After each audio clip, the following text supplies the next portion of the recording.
Hello बच्चों, आपका स्वागत है हमारे चैनल स्टडी विद प्रेम में। उम्मीद करता हूं आप सभी लोग बढ़िया होंगे। और आज के इस वीडियो में हम लोग क्लास 10 विज्ञान के चैप्टर नंबर 6 जिसका नाम है नियंत्रण एवं समन्वय, इसके 50 मोस्ट इंपोर्टेंट एमसीक्यूज को देखने वाले हैं। तो चलिए बिना किसी देरी के क्वेश्चन नंबर 1 की ओर आगे बढ़ते हैं। और क्वेश्चन नंबर 1 की ओर आगे बढ़ने से पहले अगर आपको ये सारे क्वेश्चन आते हैं तो आप इन सभी क्वेश्चनों को टेस्ट के रूप में लीजिए, और अगर नहीं आते तो आप इनको जो है कॉपी में नोट्स बना लीजिए, जो आपके एग्जाम के टाइम में आपका बहुत ही ज्यादा काम देगा। तो चलिए क्वेश्चन नंबर 1 को शुरू करते हैं। तो क्वेश्चन नंबर 1 है, तंत्रिका तंतु की उत्पत्ति किस प्राथमिक ऊतक द्वारा होता है। देखिए, तंत्रिका तंतु की उत्पत्ति जो है आपका एंड्रोड्रम के द्वारा होता है। किसके द्वारा होता है? एंड्रोड्रम के द्वारा होता है। तो एक का सही आंसर होगा ऑप्शन नंबर सी। तो क्वेश्चन नंबर 2 है, मानव हृदय का औसत प्रकुंचन दाब लगभग। देखिए, मानव हृदय का जो है औसत प्रकुंचन दाब होता है 120 mmHg। कितना होता है? 120 mmHg। तो 2 का सही आंसर होगा ऑप्शन नंबर ए। तो क्वेश्चन नंबर 3 है, हमारे आहार में आयोडीन की कमी है तो किस प्रकार के रोग होने की संभावना है। देखिए, अगर हमारे शरीर में आयोडीन यानी नमक की कमी होती है तो उससे जो है हम लोग को ग्वाइटर, गलगंड, घेंगा, इन तीनों रोगों की जो है होने की संभावना है। तो 3 का सही आंसर होगा ऑप्शन नंबर डी। तो क्वेश्चन नंबर 4 है, पादप हार्मोन का उदाहरण है। तो पादप हार्मोन का उदाहरण होता है आपका ऑक्सिन। ऑक्सिन जो है एक पादप हार्मोन है, इसको याद रखिएगा। तो 4 का सही आंसर होगा ऑप्शन नंबर सी। तो क्वेश्चन नंबर 5 है, मनुष्य की सबसे बड़ी ग्रंथि कौन है। देखिए, मनुष्य की शरीर की जो है सबसे बड़ी ग्रंथि होती है आपका लीवर यानी कि यकृत। ठीक है, तो 5 का सही आंसर होगा ऑप्शन नंबर ए। तो क्वेश्चन नंबर 6 है, ऑक्सिन है तो ऑक्सिन क्या है। ऑक्सिन जो है आपका एक हार्मोन है, और ऑक्सिन हार्मोन पाया जाता है आपका पेड़ पौधों में। कहाँ पाया जाएगा? पेड़ पौधों में। तो 6 का सही आंसर होगा ऑप्शन नंबर ए। तो क्वेश्चन नंबर 7 है, 2 न्यूरॉन के मध्य खाली स्थान को कहते हैं। देखिए, 2 न्यूरॉन के मध्य जो खाली स्थान होता है ना, उसे कहा जाता है आपका सिनेप्स। क्या कहते हैं उसको? सिनेप्स कहा जाता है। तो 7 का सही आंसर होगा ऑप्शन नंबर बी। तो क्वेश्चन नंबर 8 है, मस्तिष्क उत्तरदायी है तो मस्तिष्क किसके लिए उत्तरदायी होता है। तो इसका सही आंसर होगा सोचने के लिए, हृदय स्पंदन के लिए, और शरीर का संतुलन बनाने के लिए। ठीक है, मस्तिष्क जो है इन तीनों कामों के लिए उत्तरदायी होता है। तो आपका 8 का सही आंसर होगा ऑप्शन नंबर डी, इनमें से सभी। तो क्वेश्चन नंबर 9 है, जेब्रेलिन है तो जेब्रेलिन क्या है। जेब्रेलिन जो है एक हार्मोन है। तो 9 का सही आंसर होगा ऑप्शन नंबर ए। तो क्वेश्चन नंबर 10 है, डायएनसेल्फ्लॉन और सेरिब्रम भाग है तो ये किनका भाग होता है? ये भाग होता है आपका अग्र मस्तिष्क का। अग्र मस्तिष्क को मतलब कहते हैं आगे वाला मस्तिष्क, मस्तिष्क का आगे वाला भाग। ठीक है, तो 10 का सही आंसर होगा ऑप्शन नंबर ए। तो क्वेश्चन नंबर 11 है, रुधिर चाप इनमें से कौन नियंत्रित करता है। देखिए, रुधिर चाप को जो है आपका एंड्रिलिन कौन नियंत्रित करता है? रुधिर चाप को एंड्रिलिन नियंत्रित करता है। तो 11 का सही आंसर होगा ऑप्शन नंबर सी। तो क्वेश्चन नंबर 12 है, वृषण द्वारा स्रावित हार्मोन को कहते हैं। देखिए, वृषण जो है वो लड़कों में पाया जाता है, इससे जो है आपका टेस्टोस्टेरोन नामक हार्मोन निकलता है। कौन सा हार्मोन?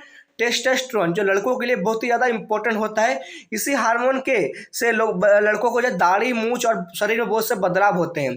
तो 12 का सही आंसर होगा ऑप्शन नंबर ए। तो क्वेश्चन नंबर 13 है, अग्नाशय का कितना प्रतिशत भाग अंतरस्रावी होता है। देखिए, अग्नाशय का जो है आपका मात्र 1% भाग अंतरस्रावी होता है। ठीक है, तो 13 का सही आंसर होगा ऑप्शन नंबर ए। तो क्वेश्चन नंबर 14 है, मानव में बुद्धि एवं चतुराई का केंद्र है तो मानव में बुद्धि या चतुराई का केंद्र होता है आपका सेरिब्रम। ठीक है, सेरिब्रम जो है बुद्धि एवं चतुराई का केंद्र है।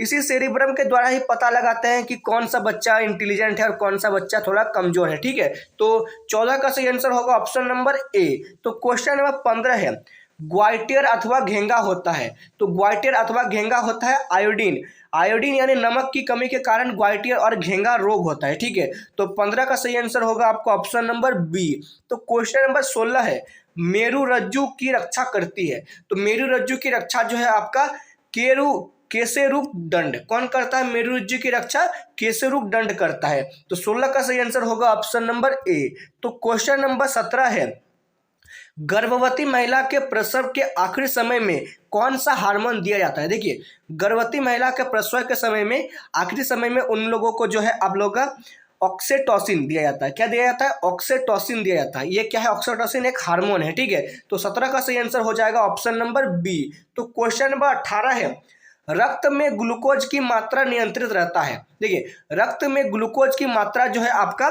किसके कारण नियंत्रित रहता है? आपका इंसुलिन के कारण।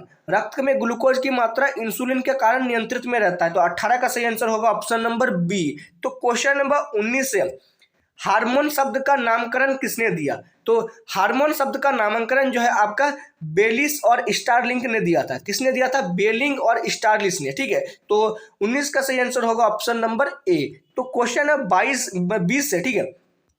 मनुष्य में सोचने वाली उत्तक है। देखिए, मनुष्य जो है सोचने वाला प्राणी होता है, ठीक है। तो हम लोग किसके द्वारा सोचते हैं? तो हम लोग तंत्रिका उत्तक की सोचने वाला उत्तक कहा जाता है। तो 20 का सही आंसर होगा ऑप्शन नंबर डी। तो क्वेश्चन नंबर 21 है, प्यूटरी ग्रंथि नियंत्रित होती है। तो प्यूटरी ग्रंथि जो है वो किससे नियंत्रित होती है? वो नियंत्रित होगी आपका हाइपोथैलेमस। किसके द्वारा होगी? हाइपोथैलेमस के द्वारा। तो 21 का सही आंसर होगा ऑप्शन नंबर सी। तो क्वेश्चन नंबर 22 है, एस्ट्रोजन स्रावित होता है। तो एस्ट्रोजन कहाँ से स्रावित होता है?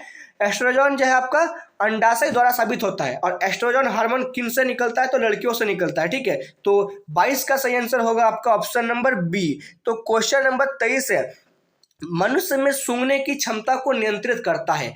तो कौन सा ऐसा ग्रंथ है जो मनुष्य में सूंघने की क्षमता को नियंत्रित करता है? तो वो है आपका धानेन्द्र के पाली। इसको क्या कहेंगे? धानेन्द्रिय पाली, ठीक है। तो 23 का सही आंसर हो जाएगा ऑप्शन नंबर बी। तो क्वेश्चन नंबर 24 है, शरीर का तापमान कहाँ नियंत्रित होता है?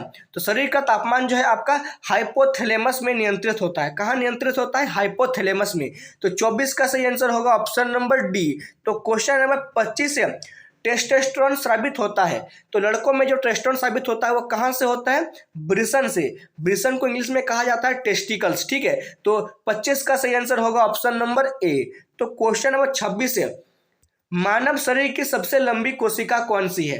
तो मानव शरीर में जो है सबसे लंबी कोशिका होती है तंत्रिका कोशिका। इसको याद रखिएगा, इंपॉर्टेंट क्वेश्चन है। तो 26 का सही आंसर हो जाएगा आपका ऑप्शन नंबर बी। तो क्वेश्चन नंबर 27 है, निम्नलिखित में कौन परिवर्ती क्रिया का उदाहरण है? तो परिवर्ती क्रिया का उदाहरण मतलब प्रतिवर्ती क्रिया का उदाहरण कौन सा है?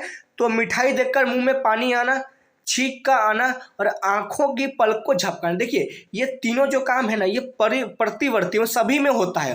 अगर आप कहीं मिठाई देख लेते हैं, बात का समझिए, कहीं अगर आप मिठाई देखते हैं तो आपके मुंह में पानी आ जाता है। कहीं इमली देखते हैं तो पानी आता है, ठीक है। और कहीं अगर धूल मिट्टी रहेगी तो आपको छींक लाजमी है, आ जाएगा।